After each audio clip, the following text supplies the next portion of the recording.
The 718th edition of the MMA Gambling Podcast on the Sports Gambling Podcast Network is brought to you by Underdog Fantasy. Sign up with promo code MMASGPN to get a 50% deposit bonus of up to $1,000. And we're also brought to you by Rebet, a new sports book available in 45 states. Download Rebet in your app store and use promo code SGPN for a 100% deposit match up to $100. And finally, we're brought to you by Rhythm. Start crushing the college football and NFL seasons with Rhythm. Get your 7-day free trial today by going to sportsgamblingpodcast.com/RITHMM.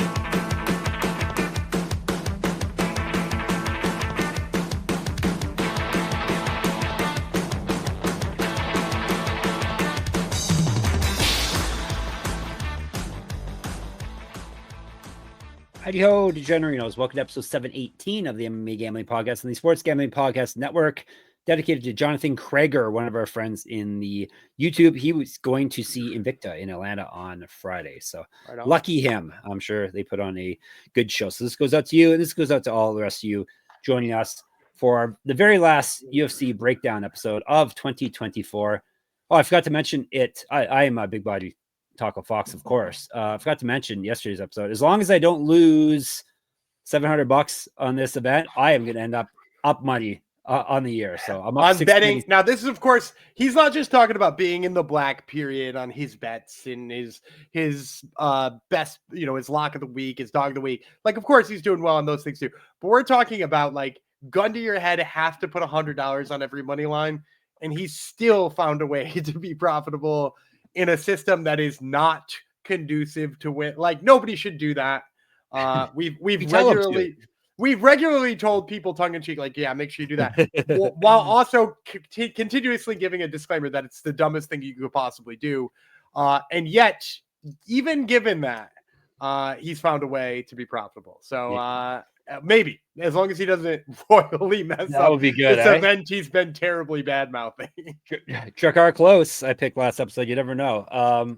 Yeah, if it's a dumb strategy, of course I am excelling at it. So yeah, hopefully things go my way. So see, I'm not just a clown. I actually can pick winners too. Just luck, purely luck. We got 6 fights to cover for you today. It would be UFC Fight Night Covington versus Buckley, aka UFC Tampa. Yesterday we did the prelims, all lower weight class fights, which is fun. Should be a good watch.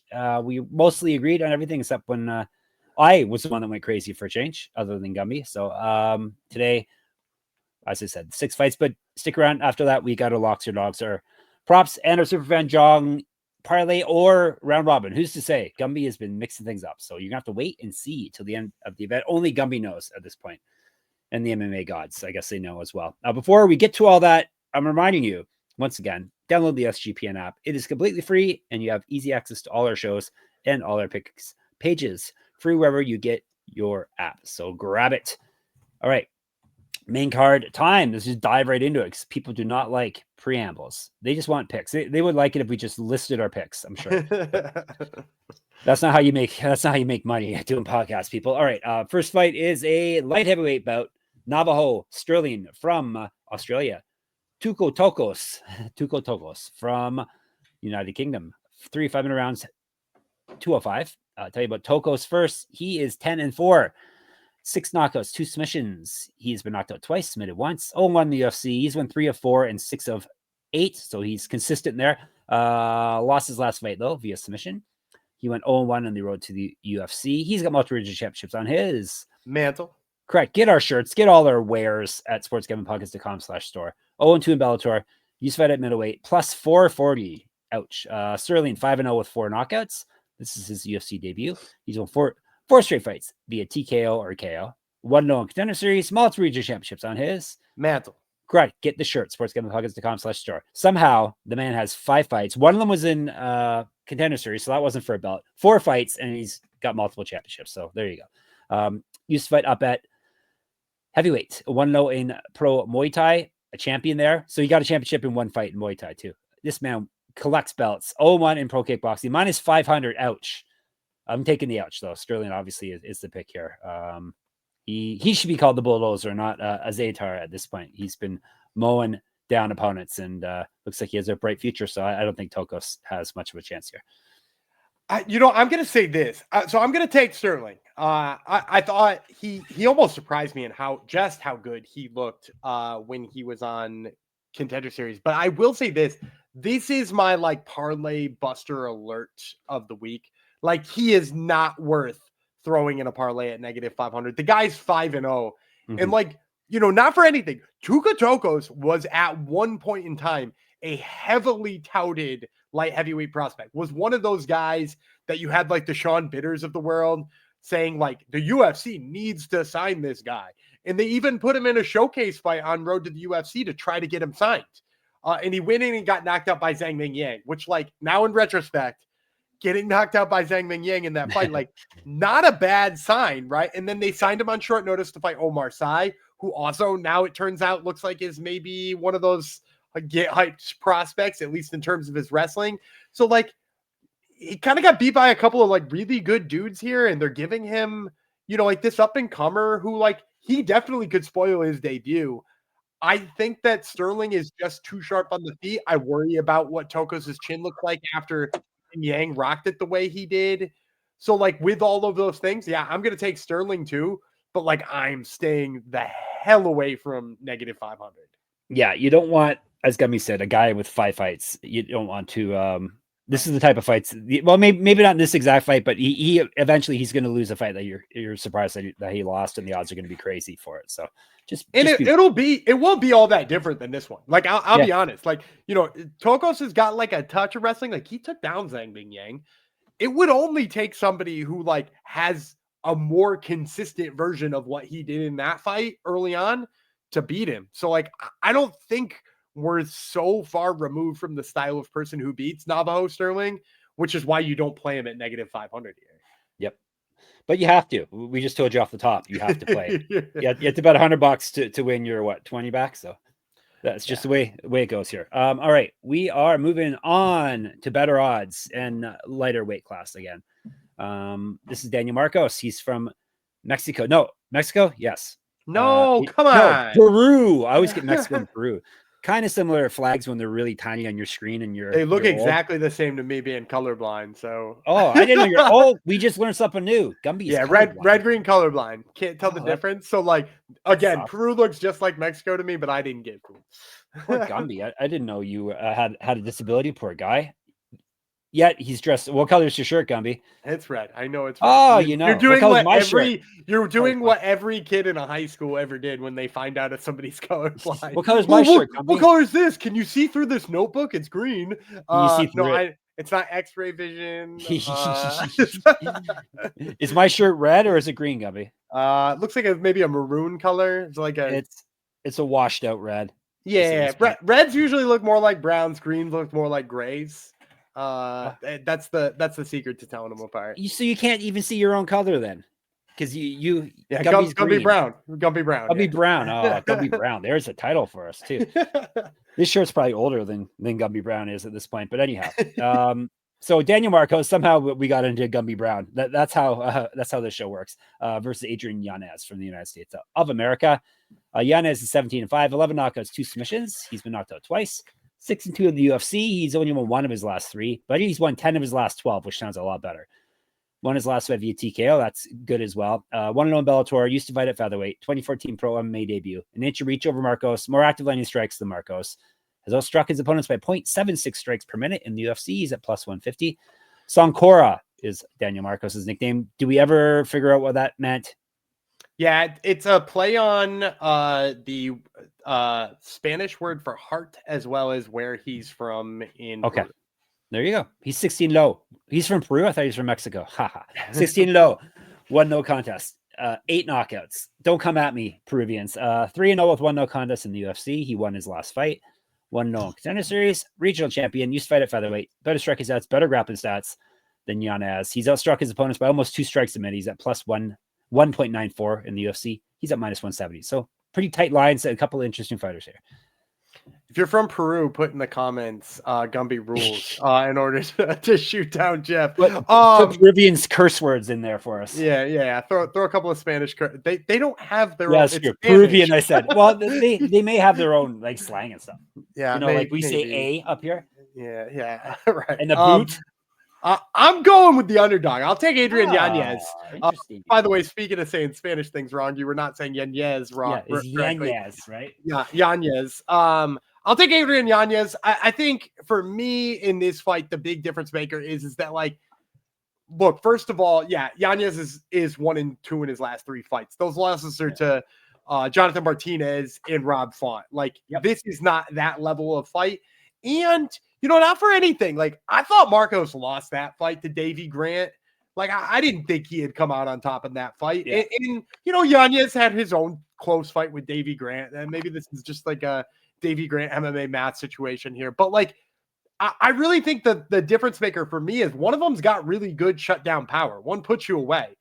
The other one plays like a volume striking game against you. And, like, it's not easy to beat Yañez in a volume striking game, nor is it easy to, like, hang with him for 15 minutes and not get knocked out without being, you know, a super high level durable guy. So I'm going to take Yañez. I'm kind of shocked he's an underdog. What am I going to do? I was going to take Marcos, but a lot of people seem to be in on Yañez, especially people who know things that aren't just clowns. Like no, I'm me? sick with Marcos. Marcos, it's looked good, and I think he can beat Yañez. But this is a very good fight. This is probably more of a pick'em fight than the odds that we're getting here. But give me the favorite. Gumby and I are going to differ at least on one fight here. Me and Gumby Brown are going to differ on at least Gumby Brown. Gumby Brown in the house. All right, we're going up again to light heavyweights. Dustin, Jacoby, Vitor, Petrino, US versus Brazil. Jacoby, the Hanyak, 19-9-1, 12 knockouts, 1 submission. He's been knocked out twice, submitted twice. 7-6-1 in the UFC over 2 stints. 0-2 over his last 2, obviously. 1-4 over his last 5.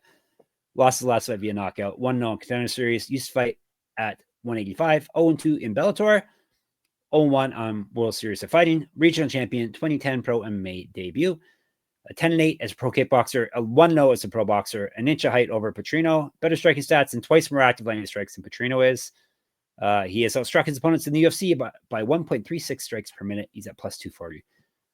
A cow is Petrino's name, which translates to icon. Did we talk about this before? Is it icon? Is that right? A big icon, I believe. Big icon. Oh, right. The owl part. He's a big icon. 11-1, 7 knockouts, 1 submission. He's been submitted once. 4-1 in the UFC. He got submitted in his last fight. 1-0 contender series, an inch of reach, 9 years younger than Jacoby.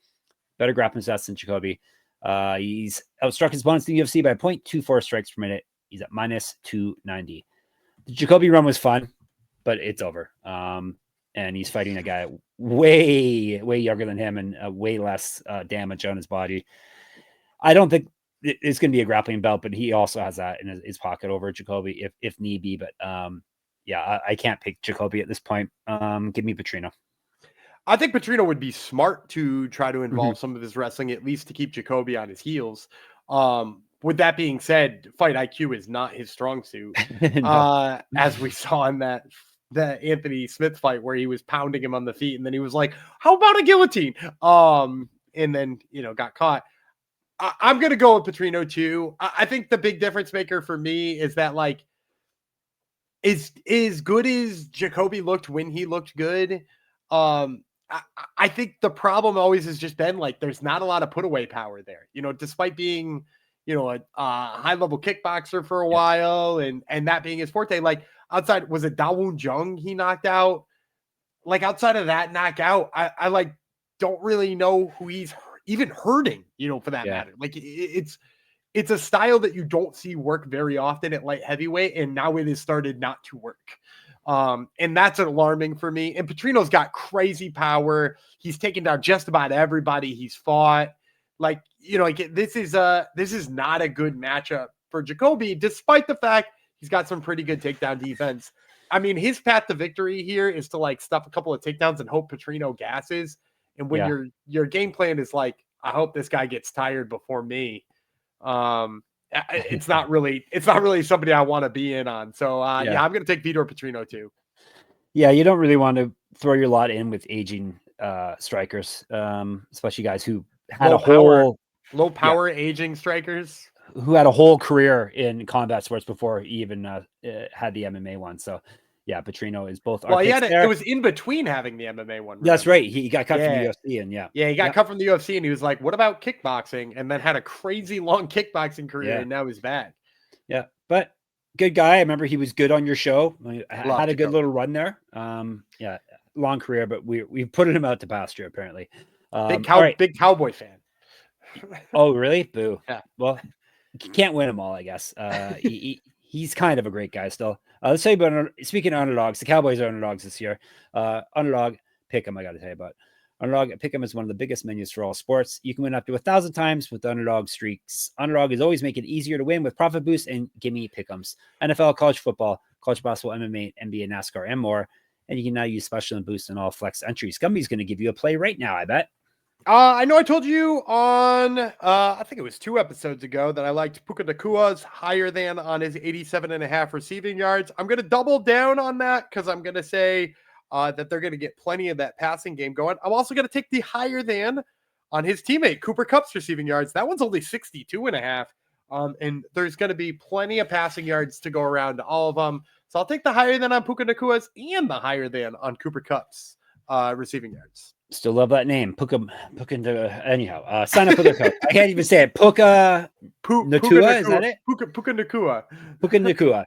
Sign up with the promo code, ladies and gentlemen, MMA SGPN. I can pronounce that. To claim your special pick and first time deposit offer up to $1,000 in bonus cash.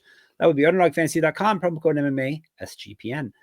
And we're brought to you by Rebet, R-E-B-E-T. Rebet is a new social sportsbook available in 45 states. There are plenty of betting opportunities available on Rebet. It's easy to use and great for people in states where traditional sportsbooks may be restricted. Boo to those states. Download Rebet in the App Store and use our promo code SGPN for a 100% deposit match up to $100. That's Rebet, promo code SGPN. Or as we call it around these parts, SIGPIN. Where do you think Puka Nakua is from? You told me Dana White coached him, so Nevada is my answer. Yeah, he was. You mean his family? He was originally from Nevada, but he lived in Utah for a good chunk of time too. Oh, really? Yeah. What's his family heritage? With I believe I think he's Samoan, if I'm remembering correctly. Yeah, that makes sense. Makes sense. It's like the golfer Tony Finau, who's also from Utah, I think. Yeah, really. Utah is a hotbed. After I've badmouthed Utah, never been there. I can't tell you whether it's nice or not nice. Will I ever go? Who's to say? Right. I am getting kind of old. It may be too late for me to go to Utah. We shall see. All right. We're going to tell you about a star boy now. Manel Kape.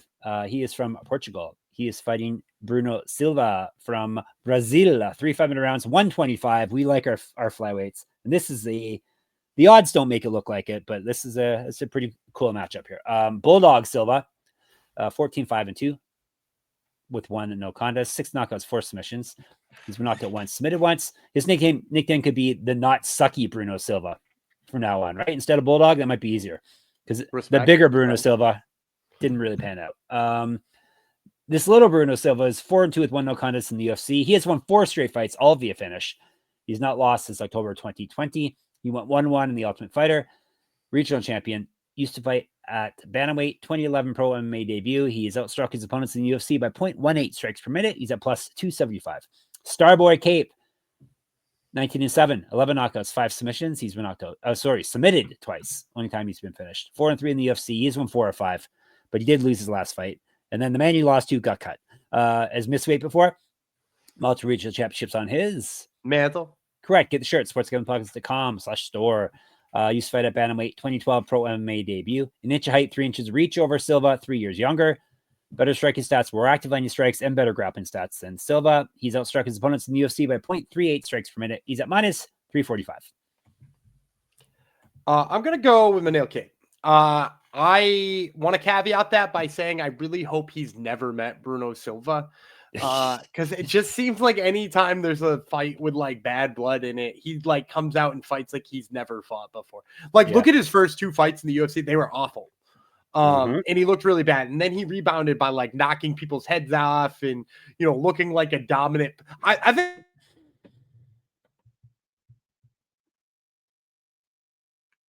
with Mukayev, which I don't even know what to say about that fight. I don't know if we can derive anything from that fight. I don't know if we can decide to just throw it aside and say it was a fluke. Like, I don't know what to take from that, but I do know when he is on his game and he's looking to put people away, he's so much better than Bruno Silva on the feet. You know, he can stuff whatever Bruno Silva is bringing his way. He's craftier. He's maybe, I mean, Silva's got crazy power, but like he's probably even got better knockout power than Bruno Silva at the end of the day. Like, I think he has every advantage as long as his head's in the right place. And it seems like we've brought that up more than once, talking about UFC Tampa, and it's kind of ugly. You know, one was a home invasion, so that's a different kind of question. Yeah. I don't know what Manel Kape's question is. I don't really want to answer it, but I'm going to take him here anyway. Yeah, hopefully it doesn't involve gay slurs like it has in the past with this guy. Did he drop gay slurs? I think he was the one saying all your teammates are blank. I think he was yelling on the mic. So I don't remember that. Yeah, I don't remember either. I just saw it recently, and I believe hopefully it was someone. So yeah, I'm not disparaging the poor man. I'm taking Kape as well. Hopefully last fight was a blip. Well, Silva's a different fighter than Mokaev as well. I think not knowing him is making that's right. Like, it's just good that they haven't met. Yeah. He does spam a lot of takedowns, which is kind of a concern, but Kape is pretty good at stopping takedowns, and I'm not worried about it. Yeah. All right, we're both in on Kape here, or Cop. I don't think there's been a definitive. I don't think we've ever gotten a good answer on this. Similar to Surreal Gain Gane. and I've noticed the UFC changes as well. The broadcasters like why. One of them is because it's DC and he just does what he feels like in the moment. I try not to listen to him, but a lot of times like, what, this guy's been in the UFC for like 5 fights and all of a sudden it's the first time I've ever heard their name pronounced this way. I love when they just like wildly change the spelling of an Asian name that they've just been assuming they've had right the whole time. Yeah. Anywho, here's a couple of names I can say. Co-main event: Cub Swanson, Billy Quarantillo, even though Quarantillo's a little trickier, right? Both Americans, both featherweights, but fighting 3 5-minute rounds if they need it. We're going to talk about the underdog killer Cub Swanson. What's his real name, Gumby? Go quick. You remember? I wanted to say Jerome, but that's Max Holloway. That's right. Max Holloway is Jerome. Yes. Max Holloway. Jerome Max Holloway. Yeah. Killer Kevin Swanson. It still works. Killer Kevin. He's 29-14, 13 knockouts, 4 submissions. He's been knocked out 3 times, submitted 7 times. 14-11 in the UFC. Loss over his last 5. Used to fight at bantamweight and lightweight. I can finally say it again. 3-2 in WEC. WEC never die. Finally, it's getting what, maybe we can count them on one hand. The number of WEC veterans still active in the sport. Maybe 2 hands. 2004. Not your grandparents' hands. That would take multiple hands. Callback. There's a callback for you, hardcores. Early episodes, right there. Your lips. 2004 pro MMA debut for Swanson. He has outstruck his opponents in the UFC by 0.81 strikes per minute. He's at plus 135. Quarantillo is 18-6, 8 knockouts, 5 submissions. Knocked out 1, submitted twice. 6-4 in the UFC. Loss. So he's on quite a tear. Got submitted in his last fight. 1-1 on the Ultimate Fighter. 1-0 Contender Series. Multiple regional championships on his mantle. Correct. Get the shirt. sportsgamblingpockets.com/store. Get sticky. Used to fight at a lightweight. 2013 pro MMA debut. 1-0 as a pro boxer. 2 inches height over Swanson. 5 years younger. More active landing strikes. And he's outstruck his opponents by 1.79 strikes per minute. And he is at, why did I take my screen off? Minus 155. And Gumby's got the stats up again this episode. Very good. Very good. I'm going Swanson. What do you think of that? I actually already wrote an article saying I'm taking Swanson, so I have to back it up now. I know he's old, but Quarantillo is no young guy either. He's 36. Just like I said about Michael Johnson famously yesterday, he's old, but he hasn't. What was the quote? He's old. I believe you said he's really old, but he's kind of okay still. It's true. Swanson is. He hasn't really had the big drop off. You would expect it. The wars he's been in, you would expect. And he retired. He retired. These guys who have 1 foot out the door usually live like hell. But he has looked like the regular Cub Swanson, basically. So I still trust him to beat Billy Quarantillo. He can stuff his any grappling that Quarantillo throws his way. And I still like his power on the feet, and his chin still holds up more often than not. So give me Killer Cub. I'm going Cub Swanson too. Yeah. I don't think Quarantillo has the power to knock him out in the first place. And then, like, if you watch his loss with Andre Fili, which, like, is sort of alarming, right, that he lost to Andre Fili, that it was competitive on the feet the whole time. The difference maker is that Fili's wrestling got going. And, like, I know Quarantillo has sort of a name in terms of, like, grappling, and people are like, oh, yeah, he's a good grappler and stuff. He has 2 takedowns in his last 5 fights, and they were against the same guy. 4 of his last 5 fights didn't include him scoring a takedown. And granted, one of those is Damon Jackson, who's good at takedown defense. And one of those is Yusuf Zalal, who, is his own grappler. But, like, he isn't a dominant grappler in there. And he's up against a guy who's shown pretty decent takedown defense over the course of his career, with a couple of exceptions in there. And, again, like you said, the power, the speed, the striking. I don't think anybody thinks that, like, that Billy Quarantillo is like a much better striker than Cub Swanson. And, like, does that mean that this line only has him as a favorite because they think the grappling can play up? And if that's the case, like, I'll take the grappling defense of Cub Swanson. Yeah, I know 36 is, much younger than 41, especially at this weight class. But, like I said, Swanson somehow he does not look like he's not act like a 41-year-old in the cage, at least at this point. Maybe we have jinxed him now. Maybe this is it. He's going to walk off a cliff here, but hopefully not. Hopefully we get at least one good fight out of him before he bids adieu. All right, before we bid adieu, we got more plays to come, but I got to tell you about mybookie.ag. We are brought to you by mybookie.ag. MyBookie has been running on SGPN for years. You can check out their new and improved website. It's great on mobile. Plus, props for every game and the live dealer casino. Even new early cash out options are available there. Highlight UFC bets. Listen to everything we've said. Highlight all the ones that you like the best. Head over to MyBookie and make the plays on them. When you do head over there, mybookie.ag, use the promo code SGPN for 100% deposit match up to $100,000. Almost only gave you 100% deposit match up to $1,000. Plus a $10 casino chip. That's mybookie.ag, promo code SGPN. Pronounced SIGPIN. SIGPIN, SGPN's proud partner, Rhythm, is the #1 AI-powered sports betting platform that helps provide bettors of all levels the ability to build custom predictive betting models in seconds and get predictions for betting on money lines, spreads, totals, and props. Build your own model, copy one of the top performing models from the leaderboard, or have Rhythm build you a model. You can now track props in the Rhythm app. NFL picks, NFL props, college football, college basketball, and NBA. Rhythm has it all. Al Horford, they got that too. Plenty of Al Horford player props for you there. Claim you just want to take the higher on any of his prop plays. Claim your 7-day free trial today by going to sportsgamblingpodcast.com/rhythm. That's sportsgamblingpodcast.com/RITHMM. I'm sure Rhythm has more extensive research than me just saying take the higher than on Al Horford, but nonetheless. Is there something you need more than that? Yeah, exactly. Yeah, you don't need more than that. It's true. He'll hit 5 threes when you least expect it. All right, main event time. Colby Covington, Joaquin Buckley. Covington was not available to fight until Ian Gary safely had a fight booked, and then all of a sudden he was available to fight again. Anytime they tried to get him to fight one of the up and coming guys, he wasn't available. But now he's available, and he's stepping in here on short notice. He would be chaos. Colby Chaos Covington. Gumby has interviewed him. There's 2 different Colby Covingtons, but anyhow, right? It totally changes.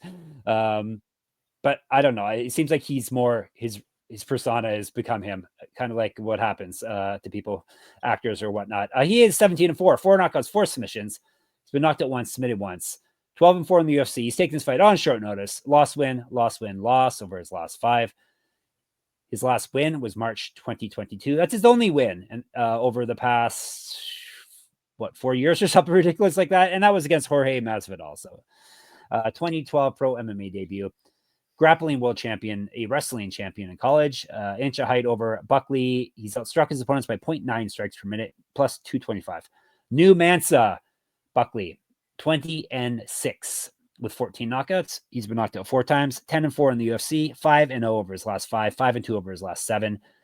Won his last via knockout. He's not lost fights since December 2022. Used to fight at middleweight, 3-2 in Bellator, 2014 pro MMA debut. 4 inches of reach over Covington, 6 years younger, more active landing strikes. He's outstruck his opponents by 0.93 strikes per minute. And he's at minus 260. Finishes off, Gumby. Yeah, you just can't take Colby Covington at this stage. No. And I don't mean that in like a mean way. Actually, I do. Screw that guy. I just mean like how bad he looked in that last fight. You can't look back and say, like, look, the Colby Covington that beat Robbie Lawler, the Colby Covington that beat this guy, like, might possibly beat Joaquin Buckley, right? Like, and it might. Like, if you want to go back to that version of him hasn't been around since like 2019. Maybe 2020 if you want to be super kind. Like that version of him is long gone, and the hope that it would go away sort of eludes me because like he's not fighting at all. Like you would think that like he needs to work on his timing and he needs to get this thing right and needs to get this thing right, and like getting in the cage and being active will kind of nullify those things. And like his last fight, he looked like he couldn't find any rhythm. He looked slow, which is something he's never looked like before. He looked like his cardio wasn't even all that great. Like, and those are the things that always played up for him, right? Like his hands were never all that powerful, but his hands were fast and he had good cardio and he could put a pace on you. And it didn't even look like he could do those things. And now he's up against the guy in Buckley who's got kind of underrated wrestling, right? Like that's the thing that we've been saying about Buckley down at welterweight. It didn't hold true at middleweight, but down at welterweight, the guy can wrestle. So if he can wrestle and at least defensively wrestle in this one and force him to strike, he's got all the power. His timing has looked way better lately. He's going to be much bigger because he's a middleweight, whereas Colby like barely cuts to welterweight. Like the power is going to be there on his side. That line seemingly keeps getting more and more out of control. It was in the high ones last week, and now it's, inching towards the high twos. Maybe I'm not crazy tempted by it anymore, but I'm not at all interested in having, my lot in with Colby Covington at this stage in his career. I don't want my lot in with him on anything really, right? Not just picking him in a fight. Obviously, Gumby pretty much hit all the key points here. Buckley's not just going to be bigger and stronger. He's also longer and way younger, and he's in fight rhythm right now, and he's on a super good roll right now, and doesn't just have crazy KO power, as Gumby said. He is a wrestler as well. This is just Covington for like he cherry picks fights and then he decides to take this one at short notice is very well. I think he's finally, somebody asked me like, what is he doing in this fight after being a guy who cherry picked things forever and wanted title fights and wanted this and that. I think he's run out of options. If I'm being completely frank, is that like the UFC is not coming to him with that Shavkat fight anymore. That Shavkat fight fell off and they went and got Ian Gary. They're not coming for Colby Covington anymore because he's not winning fights and he's not active. The guy's what is he 1-3 in his last 4 fights, and it's a win over a shell of a human. And he's looked bad in all of the losses. So like, they're not going to come to him with those fights anymore unless he can piece together wins against guys like Joaquin Buckley. I think he finally realized it's time to shit or get off the pot. Yeah. Bad time to decide it on short notice too. We didn't even really mention that part because we don't need to. If this was on a full camp, we still, I think both would be in on Buckley. So Buckley is the obvious choice here for us. All right, let's recap and give you our fancy dancy plays.